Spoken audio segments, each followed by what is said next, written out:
যতই চাই না কেন এই দিনটা যেন আমার জীবনে না আসুক, কিন্তু বারবার এই খারাপ দিনটাই আমার জীবনে চলে আসে। সেই বাড়ি যাওয়ার দিনটা চলে এসেছে। অনেকে আবার বলবে নিজের বাড়িতে যাবে, এটা আবার খারাপ কিসের? আসলে কি বলতো, আগে না এতটা খারাপ লাগতো না বাবা মাকে ছেড়ে যেতে, এখন যতটা লাগে। এখন আমি আর মেয়ে চলে গেলে মা বাবা দুজনেই অনেকটা একা হয়ে যায়। ভাইটা যে নেই আমাদের মাঝে, জানো তো বন্ধুরা, এখন প্রতিটা পদক্ষেপে ভাইয়ের কমতিটা বুঝতে পারি।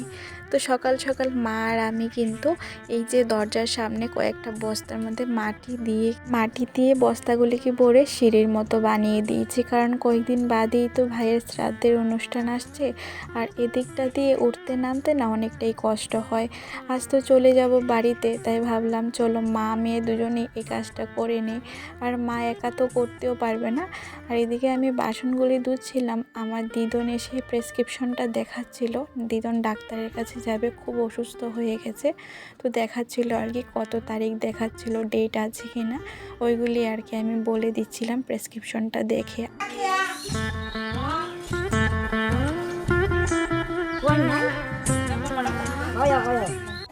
সকালে যে চা টিফিন খাওয়া হয়েছিল ওইটা কয়েকটা বাসন ছিল, আর কালকে রাতের কড়াইটা ছিল, ওইগুলি কিন্তু ধুয়ে নিয়ে এসেছি, রান্না বসাতে হবে। আর বাবা ফোন করে বলেছিল এই মেশিনটাকে চার্জ দিয়ে রাখতে, এটা দিয়ে নাকি এসে খেতে ওষুধ দেবে, মানে সবজি জমিতে আর কি।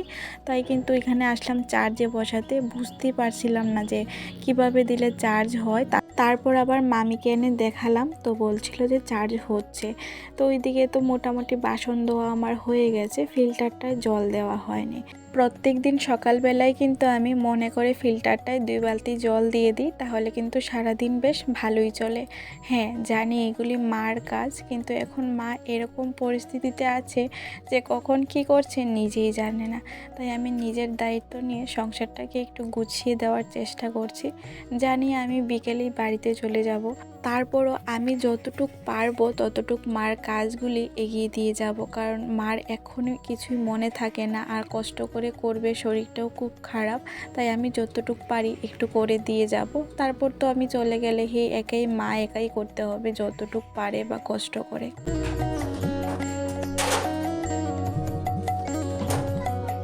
আমার পরিবারের সকল বন্ধুদের কাছে একটা ছোট্ট অনুরোধ, কে কোন জায়গা থেকে আমার ভিডিওটা দেখছো অবশ্যই কিন্তু কমেন্ট করে জানিয়ে যাবে গো, তাহলে আমিও জানতে পারবো আমার বন্ধুরা কত দূর দূরান্ত থেকে আমার ভিডিওটা দেখছো।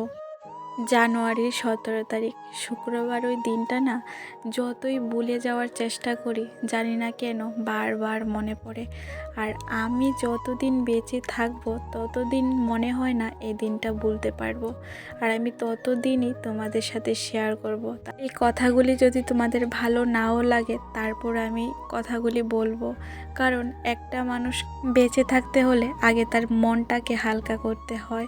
আর মন যদি হালকা হয় না, তাহলে দেখবে কোনো একদিন সে হার্ট অ্যাটাক করে মারা যাবে। জানি না গো বন্ধুরা তোমরা বিশ্বাস করো কি না, তবে আমি বিশ্বাস করি মনের কথাগুলি যদি কারোর সাথে শেয়ার করা হয় তাহলে মনটা অনেকটা হালকা হয়।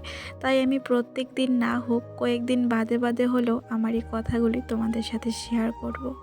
সেই দিনটার কথা কোনোদিনই ভুলতে পারবো না, যে দিনটা ভাই আমাদেরকে ছেড়ে চলে গেছে। ওই দিনটায় আমরা যেরকম অসহায় ফিল করেছিলাম, ওই অসহায় মনে হয় সারা জীবন না খেয়ে থাকলেও এতটা অসহায় হতাম না।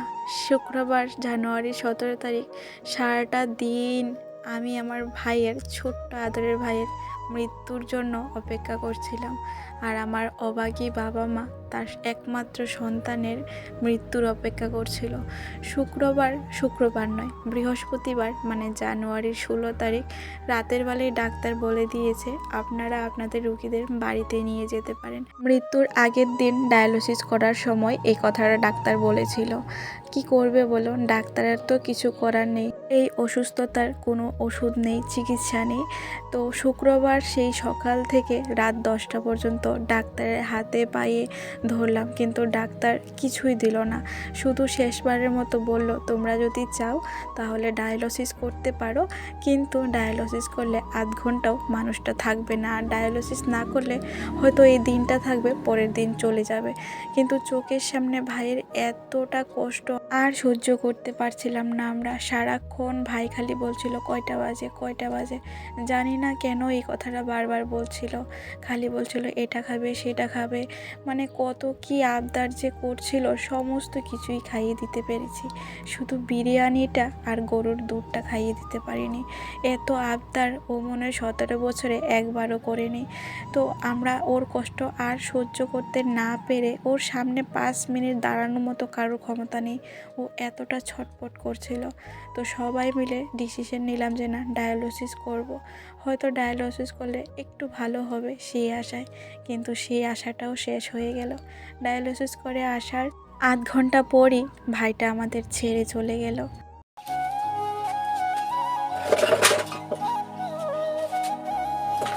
আমি জানি গো বন্ধুরা, তোমরা অনেকেই আমার ভাইয়ের বা আমারই কথাগুলি শুনে বিরক্ত হবে যে বারবার এক কথা কেন বলো। আসলে আমার মাটা যে মাঝে মধ্যে কেন পাগল হয়ে যায় এখন বুঝি। যখন ভালো থাকে তখন কাজ করে আমাদের সাথে থাকে, যখন ভাইয়ের কথা অনেক মনে পড়ে, মাথাটা একদম কীরকম জানি হয়ে যায়, তখন মানে স্মৃতি হারিয়ে ফেলে বা পাগলের মতো হয়ে যায়। খালি যে মার হয় সেটা কিন্তু নয়। আমার কষ্টটা আমি কাউকে বোঝাতে পারি না, তাই আমি ভিডিওর মাধ্যমে আমার কষ্টগুলি, আমার কথাগুলি যখন মনে পড়ে তখন আমি কথাগুলি বলে মনটাকে হালকা করি। এখন বাজে 11টা 3। তো কাপড় দেওয়া, বাসন দেওয়া সমস্ত কিছু হয়ে গেছে, ফিল্টারে জল দেওয়া, গড়ে জল আনা। তো এখন উনুনে বসালাম ভাত, আর গড়ে বসিয়েছি ডাল। তো ডাল আর আলু ভাজা করব, তারপর মা চিন্তা করবে কি রান্না করবে তরকারি। তো কথা হলো, হঠাৎ করে ওই বাড়ি থেকে বোন আসলো যে ইমার্জেন্সি আজকেই বাড়িতে যেতে হবে, মার নাকি শরীর প্রচণ্ড, মার শরীর প্রচণ্ড খারাপ। তো ভেবেছিলাম রবিবারে বাড়িতে যাব, কিন্তু যেহেতু বলছে ওইদিকে মানে মার আর শরীরটা ভীষণ খারাপ হয়ে গেছে, তো ভাবলাম চলো আজকে যেহেতু শুক্রবার আজকেই চলে যায়, মাঝখানে শনিবার, তারপর তো রবিবারে বাড়িতেই যাব। তো চলো, যেহেতু বললো যে বাড়িতে যেতে হবে, তাই চলে যাব। বিকেল 3টা 3:30টার মধ্যে বেরিয়ে যাব, মামাতো ভাই নিয়ে দিয়ে আসবে আর কি। তো সকালে যতটুকু পারি আর কি মার কাজগুলি একটু এগিয়ে দিয়ে যাই, আর আমার মোবাইলের কাজগুলো কিছু সেরে নেওয়ার চেষ্টা করছি। তো এই যে মা এখন মেয়েকে খাওয়াবে ভাত, আর আমি ডাল ভাজা আর ভাত নামাবো। আমি ডাল ভাজা ভাত নামাতে নামাতে মেয়েকে ভাত খাইয়ে নেব। তুমি কি লাগিয়েছো এগুলি মুখে? লিপস্টিক লাগিয়েছো? কে ভাত খাইয়ে দিচ্ছে তোমাকে? তুমি যে এখন দিদুনকে ছেড়ে চলে যাবে, ভাতের সঙ্গে খেতে হয়। তুমি যে এখন দিদুনকে ছেড়ে চলে যাবে, দিদুন কান্না করবে না?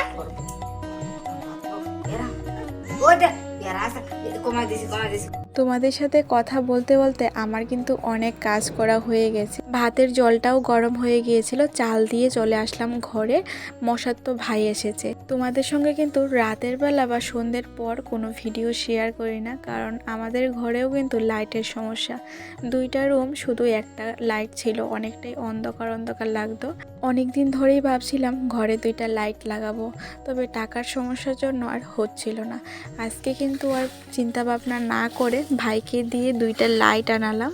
এই যে এই ভাইটাকে দিয়ে। আর কারেন্টের কাজ তো আমি করতে পারি না, অনেকটাই ভয় লাগে, আর আমার বাবাও না কারেন্টের কাজ করতে পারে না।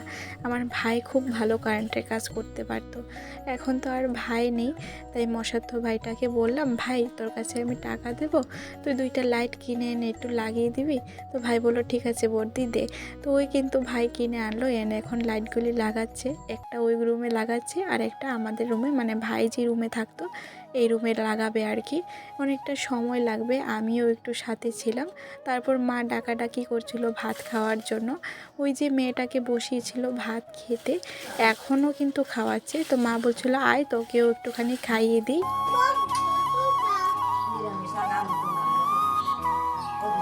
সোনামণি দিদিভাই কমেন্ট করেছে, বোন এই প্রথমবার তোমার ভিডিও দেখছি গো, আর তোমার চ্যানেলের প্রত্যেকটা ভিডিও দেখে সত্যি অনেকটা কষ্ট লাগলো, চোখে জল চলে এসেছে। ভগবানের কাছে প্রার্থনা করি তোমার ভাই যেখানেই থাক, ভাই যেন ভালো থাকে, সুস্থ থাকে। দিদিভাই তোমাকে অনেক অনেক ভালোবাসা জানাই গো। জানি না তুমি কোন জায়গা থেকে আমার পরিবারে এসেছো, তবে এতটুকুই বলবো আমার পাশে থেকো। তোমাদের আমার পাশে থাকা এখন খুবই প্রয়োজন। তোমাদের সাথে কথা বলতে বলতে এদিকে আমার ডালটাও হয়ে গেছে, এখন ফোড়ন দিয়ে দেব।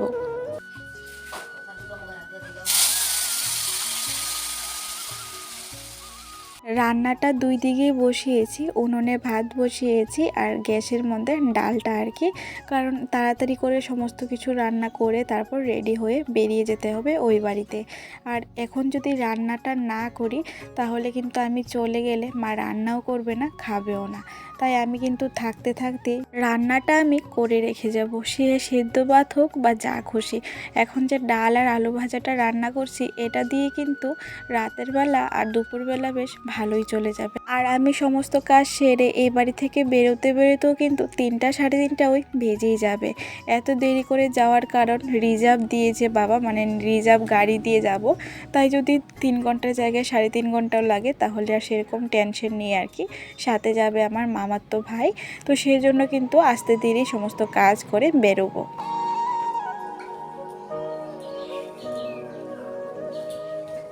একদিকে মার সংসারের কাজগুলি একটু একটু করে গুছিয়ে রাখার চেষ্টা করছি, আরেকদিকে একটু একটু করে জামা কাপড়গুলি কিন্তু ব্যাগের মধ্যে গুছিয়ে নিচ্ছি, কারণ একটু বাদেই তো চলে যাব। জানো তো বন্ধুরা, এই একটা ব্যাগ আমাকে মনে করে দেয় যে আমি এই বাড়ির অতিথি। সে আমি 1 মাস থাকি না কেন আর 2 মাস, দিন শেষে কিন্তু এই বাড়ি থেকে চলে যেতেই হবে। ব্যাগটাই বারবার মনে করে দেয়। অবশ্যই এটা আমার ক্ষেত্রে নয়, এটা প্রত্যেকটা মেয়ের ক্ষেত্রেই হয়। জানো তো বন্ধুরা, জানি না কেন জানি এখন নিজেকে বড় অপরাধী মনে হয়। আজ যদি আমি ছেলে হতাম তাহলে এই আমার পাগল বাবা মাকে রেখে এত দূরে যেতে হতো না। আজ আমি মেয়ে বলেই যতই সমস্যা হোক না কেন, যতই বাবা মা পাগল হোক না কেন, ওদেরকে রেখে কিন্তু যেতেই হয়। যদিও 2 দিন বাদে বাদে আমি আসি, তারপরও আজ যদি ছেলে হতাম তাহলে কিন্তু ওদেরকে ফেলে আমি আর যেতাম না।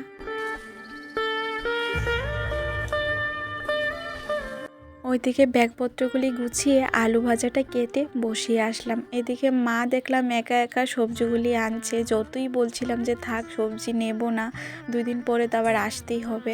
আবার ওইদিকে তোমাদের জামাই যাওয়ার সময় কতগুলি দিয়ে দিয়েছো সবজি। তো মা একটা কথাই যে যাওয়ার সময় খালি হাতে যেতে নেই, বাবার বাড়ি থেকে কিছু না কিছু দিয়ে দিতে হয়। আর বাবা মা যেহেতু কৃষিকাজ করে তাই সবসময় কিন্তু ব্যাগ ভর্তি করে সবজি দিয়ে দেয়। মাটা আমার এক সন্তানের কষ্টে যতই পাগল হোক না কেন, আরেক সন্তানের কথা কিন্তু ঠিকই মনে থাকে। তার জন্যই হয়তো মার থেকে আপন বা মার তুলনায় আর কেউই হয় না। জানি না রে ভাই তুই এখন কোথায় আছিস, কিন্তু তোর দিয়ে যাওয়া প্রত্যেকটা স্মৃতি আমরা অনেক ভালোবেসে আগলে রেখেছি। এই গাছটা আমার ভাইয়ের খুব শখের একটা গাছ ছিল। ভাই যখন এই গোলাপ গাছটা ফ্লিপকার্ট থেকে এনেছিল তখন আমরা 2 ভাই বোন একসাথে লাগিয়েছিলাম। কিন্তু বিধাতার কি নিয়তি দেখো, আজ ভাই নেই, ভাই রেখে যাওয়া গাছটা ঠিকই আছে।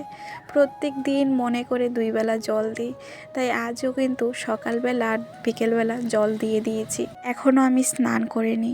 ছাগলের ঘরে বস্তাগুলি এনে জায়গায় রেখে দিলাম, জ্বালানা লাগিয়ে নিলাম ঘরের, আর ভিজে জামা কাপড়গুলি সব জায়গায় জায়গায় রেখে দিলাম।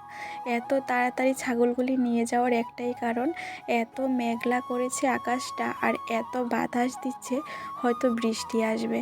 একটু বাদে তো নিতেই হবে। আমি আর ভাই কিন্তু ছাগলগুলিকে নিয়ে ঘরে বেঁধে রাখবো। একটু বাদে যেহেতু মা নেবে, তাই একটু মার কষ্টটা কমানোর জন্য না হয় আমি নিয়ে রাখি। এতটা বাতাস দিচ্ছে মনে হয় এক্ষুনি বৃষ্টি আসবে।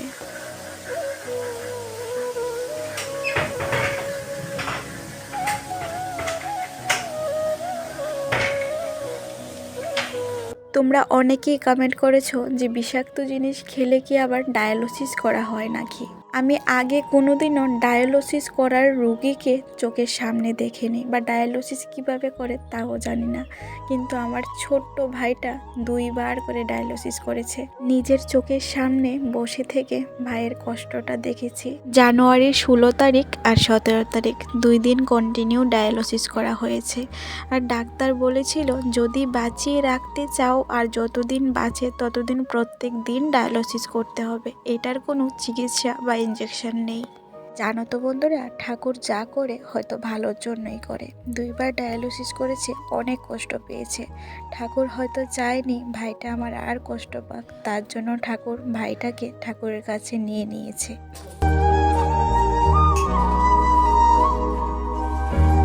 তোমাদের সাথে কথা বলতে বলতে এদিকে মেয়ের যে ওষুধপত্রগুলি ছিল সমস্ত কিছু আবার মনে করে ব্যাগে রেখে দিলাম। আর ঘর থেকে বেরোনোর সময় ভাইটাকে একটু মন ভরে দেখে নিলাম। 1 মাস আগেও ভাইটা আমাকে সাথে করে বাড়িতে নিয়ে দিয়ে আসতো, ভালো লাগা খারাপ লাগা সবটাই জিজ্ঞাসা করতো। আজ 1 মাস পর ভাইটাকে ছবিতে দেখছি। কারোর জীবনে যেন এরকম দিন না আসে। বেলা প্রায় অনেকটাই হয়ে গেছে, তাই তাড়াহুড়ো করে বাবা কিন্তু সবজির ব্যাগপত্র সব কিছু গাড়িতে তুলে দিচ্ছে। মামা আবার হঠাৎ করে একটা পেঁপে এনে বলল এটাও নিয়ে যা। আসলে যে যেটাই পায় সেটাই দিয়ে দেয় আমাদের বাড়িতে নিয়ে যাওয়ার জন্য, কারণ সবাই জানে আমরা কিন্তু ওই বাড়িতে জলটুকুও কিনে খেতে হয়। তো পারে কুকুলি আঁকতে পারে? হ্যাঁ হ্যাঁ কাজ করে দাও, নান্দা বয় দাও না। প্রত্যেকবারের মতো মা এইবারও খুব কান্নাকাটি করেছে। আর আমি সত্যি কথা বলতে ভাইয়ের ছবির সামনে যখন গেলাম আমি নিজেকে আর সামলে রাখতে পারিনি। অবশেষে সবাইকে কাঁদিয়ে আমার পাগল মা বাবাটাকে একা রেখে বেরিয়ে পড়লাম বাড়িতে যাওয়ার জন্য। কিছু করার নেই, যেতে তো হবে। আজকের ভিডিওটা এতটুকুই। ভালো থেকো সবাই।